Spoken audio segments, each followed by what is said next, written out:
ओम नमः शिवाय। अथ पंचमोध्याय श्रीमद्देवी भागवत पुराण की श्रवण विधि।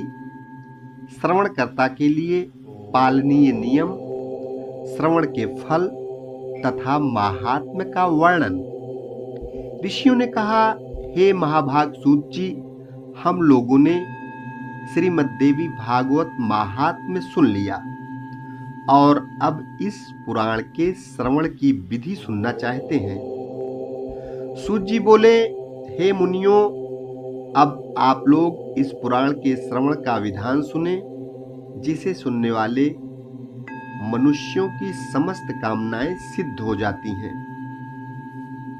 पुराण श्रवण के इच्छुक विद्वान मनुष्य को चाहिए कि वह सर्वप्रथम ज्योतिषी को बुलाकर शुभ मुहूर्त निर्धारित कर ले।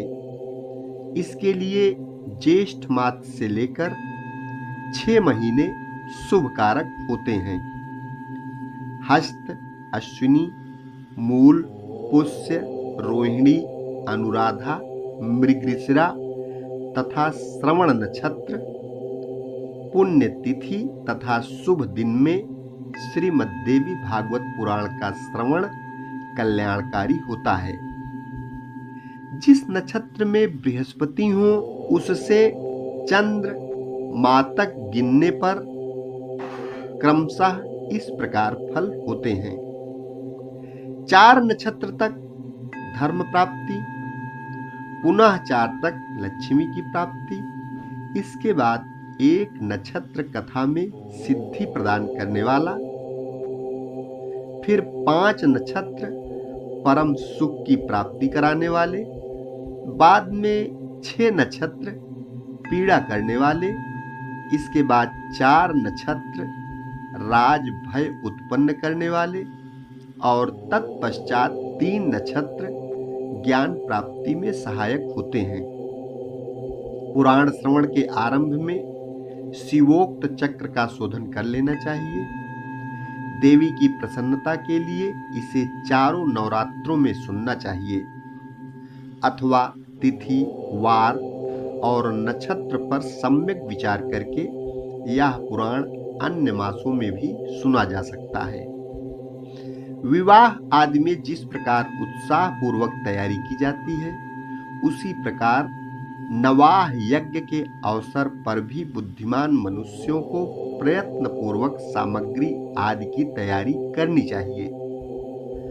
पाखंड तथा लोभ से रहित, चतुर, उदार एवं देवी भक्त सज्जनों को भी सहायक के रूप में लेना चाहिए।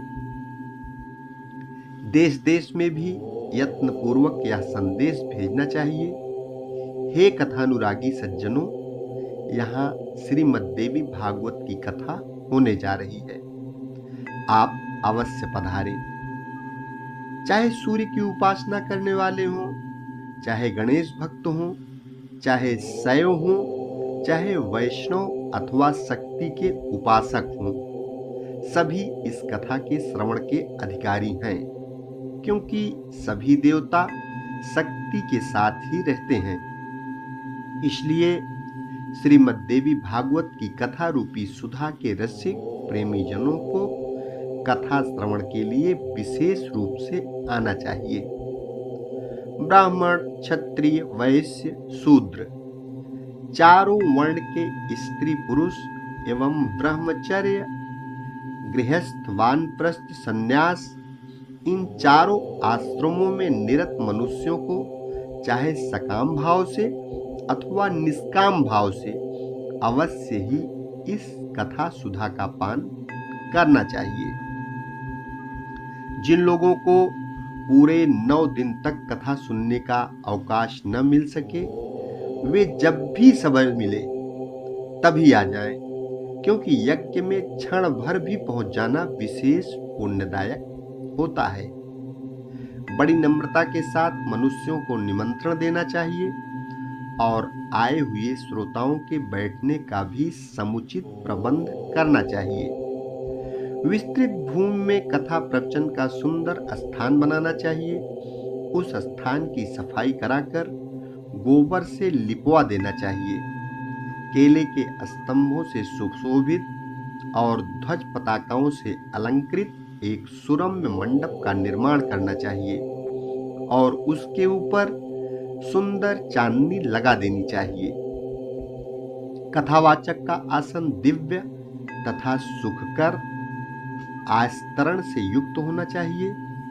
उसे प्रयत्न पूर्वक पूर्वाभिमुख अथवा उत्तराभिमुख रखना चाहिए। कथा श्रवण के लिए आने वाले पुरुष तथा स्त्री श्रोताओं के लिए भी यथा योग्य पृथक पृथक आसनों की व्यवस्था करनी चाहिए। संयमी शास्त्रज्ञ, देवी की आराधना में तत्पर, दयालु, लोभहीन, दक्ष एवं धैर्यशाली कथावाचक उत्तम माना गया है।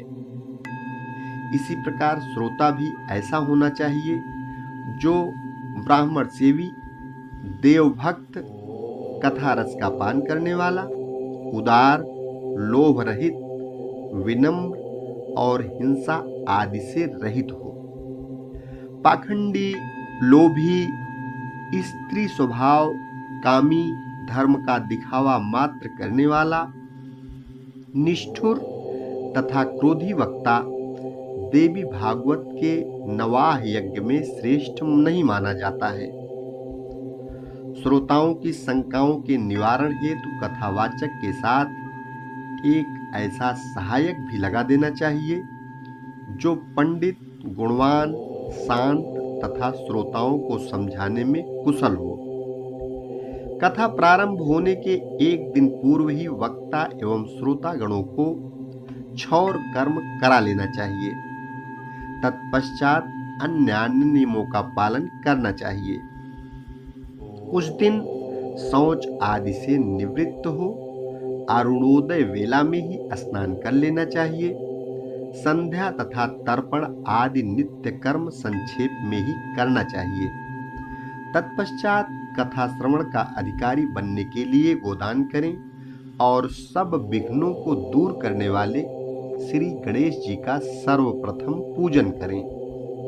कलश स्थापन करके वहां 10 दिक्पालों, बटुक, क्षेत्रपाल, सभी योगिनियों और मातृकाओं का भी पूजन करें।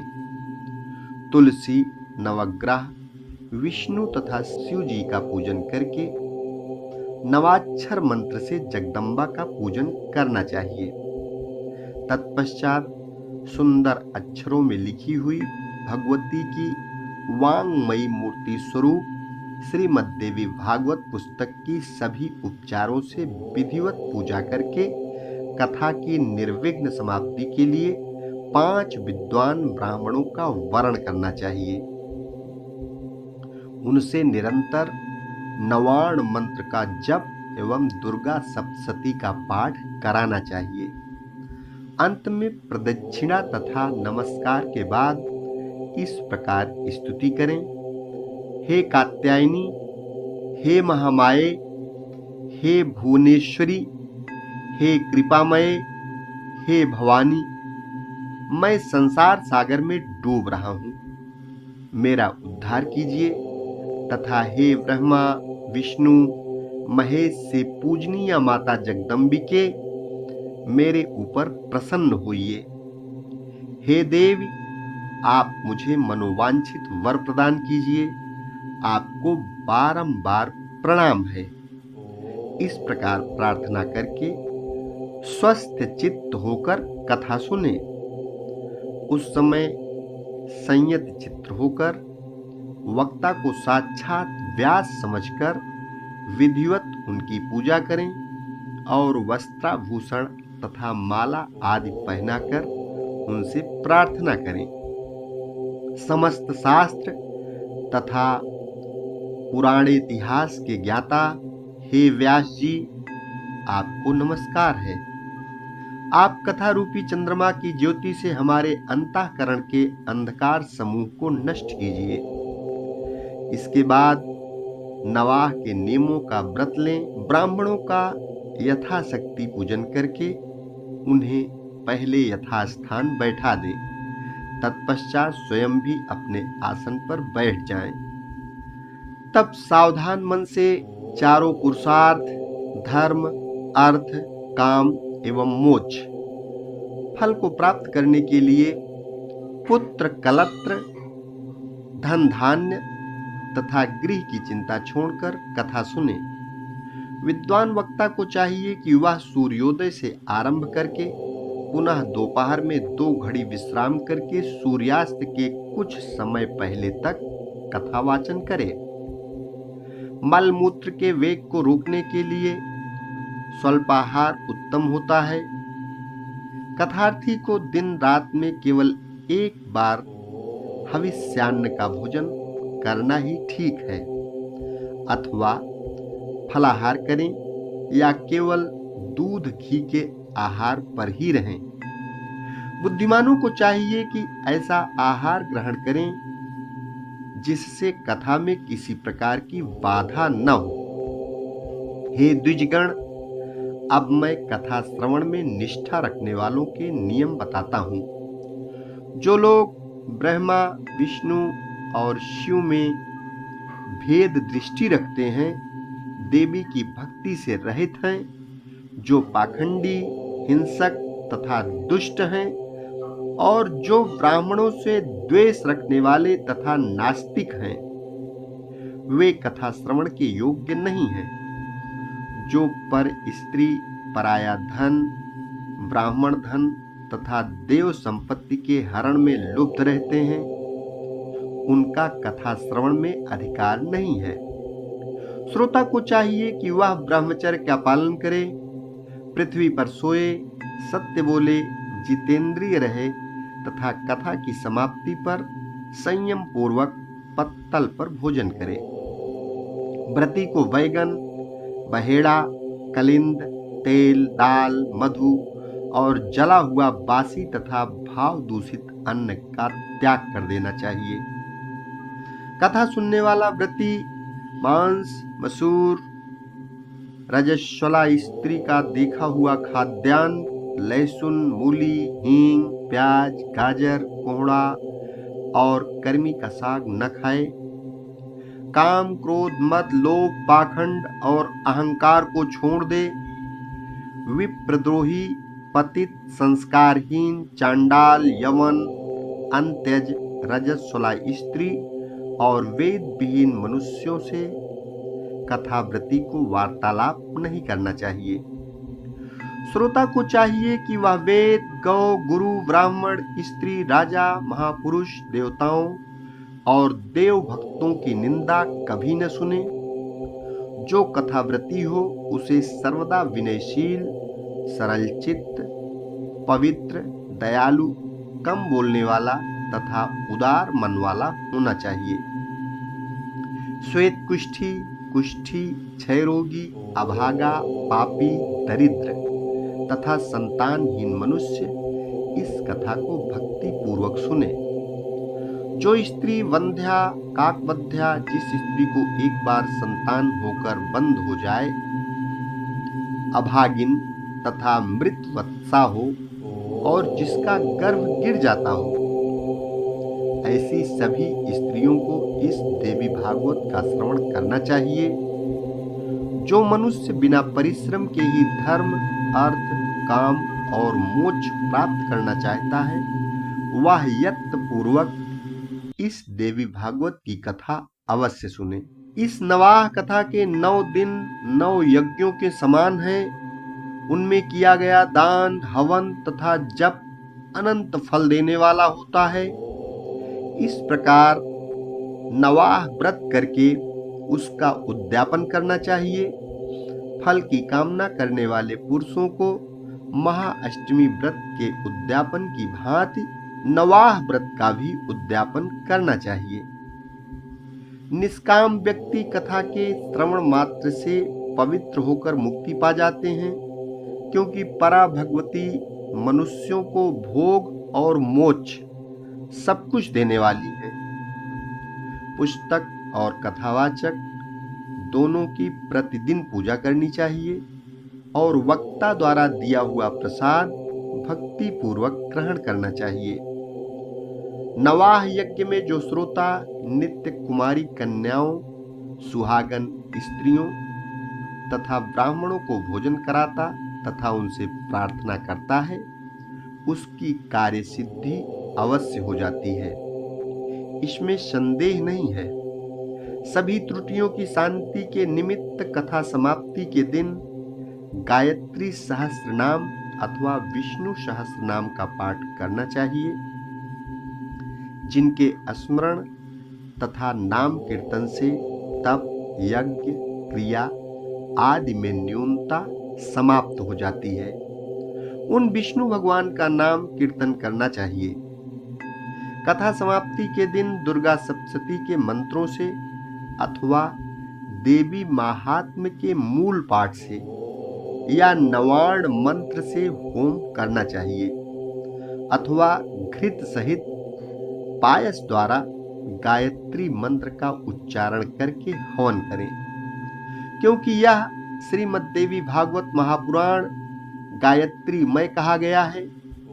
कथावाचक को वस्त्र, भूषण, धन आदि के द्वारा संतुष्ट करें, क्योंकि कथावाचक के प्रसन्न होने पर सभी देवता उस पर प्रसन्न हो जाते हैं। श्रद्धा पूर्वक ब्राह्मणों को भोजन कराएं और नाना विधि दक्षिणाओं से उन्हें संतुष्ट करें, क्योंकि वे विप्र पृथ्वी पर देवता के स्वरूप हैं। उनके संतुष्ट होने पर वांछित फल प्राप्त होता है। और ब्राह्मणों को भी चाहिए कि वो जजमान की स्थिति को जरूर समझें। सुहागिन स्त्रियों तथा कुमारी कन्याओं को साक्षात देवी समझकर उन्हें भोजन कराएं और उन्हें दक्षिणा देकर अपने मनोरथ की सिद्धि के लिए प्रार्थना करें। सुवर्ण, दूध देने वाली गाय, हाथी, घोड़े और भूमि का दान करना चाहिए, क्योंकि उसका अक्षय फल होता है। सुंदर अक्षरों में लिखी देवी भागवत की पुस्तक को रेशमी वस्त्र में लपेटकर उसे सुवर्ण निर्मित सिंहासन पर रखकर अष्टमी या नवमी तिथि को विधि पूर्वक कथावाचक को दान करना चाहिए। ऐसा करने से वह इस संसार में सभी सुख को भोगकर अंत में दुर्लभ मोक्ष प्राप्त करता है। पुराण को जानने वाला वक्ता चाहे दरिद्र हो, दुर्बल हो, बालक हो, युवक हो अथवा वृद्ध हो, वह सर्वदा वंदनीय, पूज्य एवं मान्य होता है। यद्यपि संसार में जन्म अथवा गुण के कारण अनेक गुरु हैं, परंतु पुराण का ज्ञाता उन सब में श्रेष्ठ गुरु है। व्यास के आसन पर बैठा हुआ पौराणिक ब्राह्मण जब तक कथा समाप्त न हो जाए तब तक किसी को भी प्रणाम न करे। जो लोग इस दिव्य पौराणिक कथा को श्रद्धा रहित होकर सुनते हैं, उन दुख तथा दारिद्र्य युक्त मनुष्य को कथा श्रवण का पुण्य फल प्राप्त नहीं होता। जो लोग तांबूल, पुष्प आदि उपचारों से पुराण का पूजन किए बिना ही देवी की कथा सुनते हैं, वे दरिद्र होते हैं।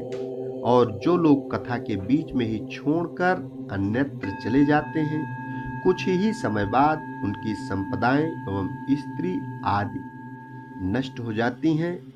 जो अभिमानवश व्यास से ऊंचे स्थान पर बैठकर कथा सुनते हैं, वे नरक यातना भोगकर इस लोक में कौवे की योनि पाते हैं। जो बहुमूल्य आसन पर अथवा वीरासन से बैठकर दिव्य कथा का श्रवण करते हैं, वे अर्जुन वृक्ष होते हैं। कथा होते समय जो लोग व्यर्थ तर्क वितर्क करते हैं, वे इस लोक में पहले गर्दभ योनि में तत्पश्चात गिरगिट की योनि में जाते हैं। जो लोग पुराण जानने वालों की अथवा पाप नाशिनी कथा की निंदा करते हैं, वे सैकड़ों जन्म तक दुष्ट कुत्ते होते हैं, इसमें संदेह नहीं है। जो लोग कथावाचक के बराबर आसन पर बैठकर कथा सुनते हैं, उन्हें गुरु के आसन पर बैठने का पाप लगता है और वे नरक में वास करते हैं। जो लोग वक्ता को प्रणाम किए बिना ही कथा सुनने लगते हैं, वे जन्म जन्मांतर में विषैले वृक्ष होते हैं।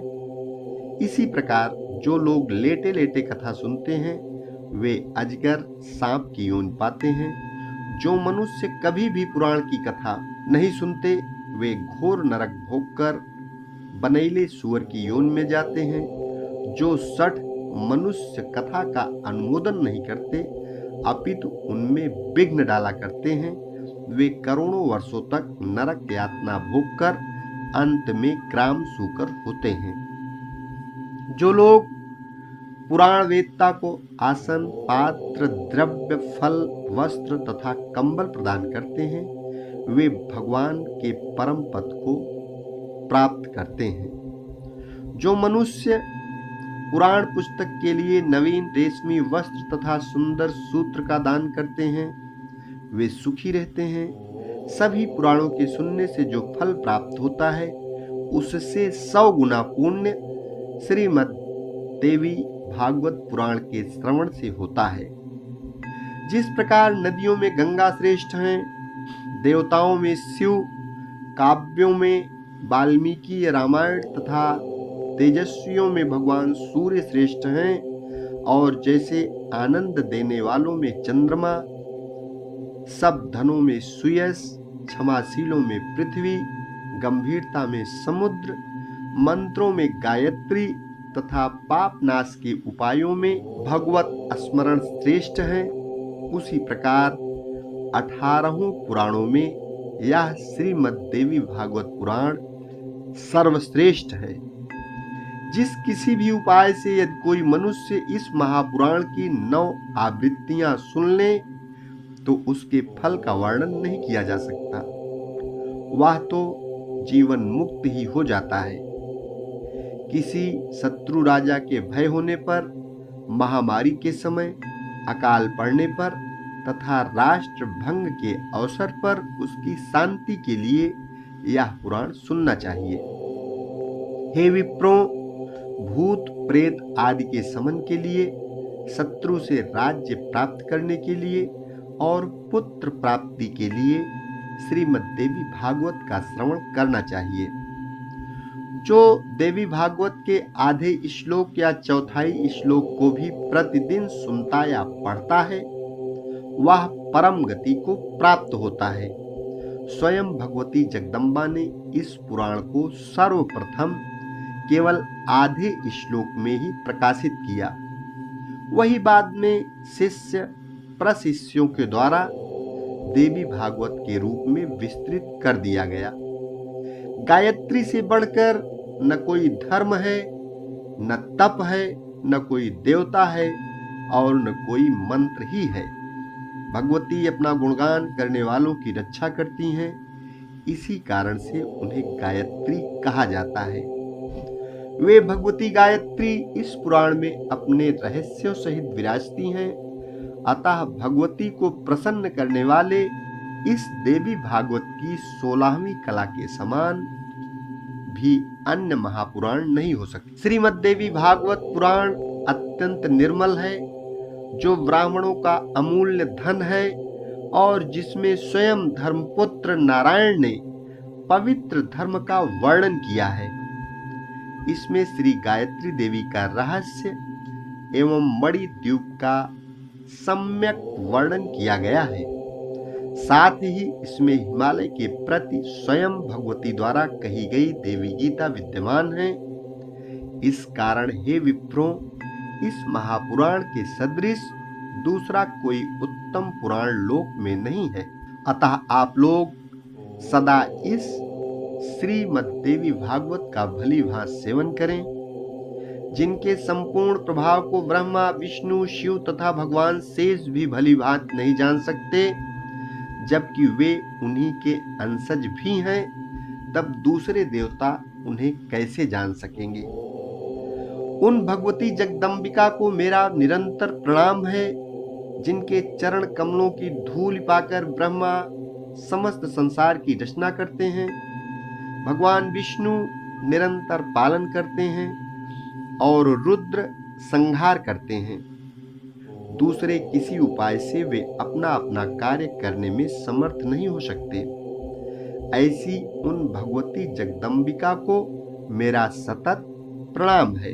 अमृत सागर के तट पर कल्प वृक्ष की वाटिका से सुशोभित मणिद्वीप में स्थित बहुवर्ण चित्रित चिंतामणिमय भवन में तथा परम शिव के हृदय में विराजमान रहने वाली और मंद मंद मुस्कान युक्त मुखमंडली वाली जगदम्बा का ध्यान करके मनुष्य सांसारिक सुखों का उपभोग करता है और अंत में निश्चय ही मोक्ष प्राप्त करता है। इस प्रकार ब्रह्मा, विष्णु, शिव, इंद्र आदि देवताओं एवं समस्त महर्षियों द्वारा पूजित मणिद्वीप निवासिनी वे भगवती संसार का कल्याण करती रहें। इति श्री स्कंद पुराणे मानस खंडे श्रीमद्देवी भागवत माहात्म्ये श्री देवी भागवत श्रवण विधि वर्णनम नाम पंचमो अध्याय। ओम नमः चंडिकाय।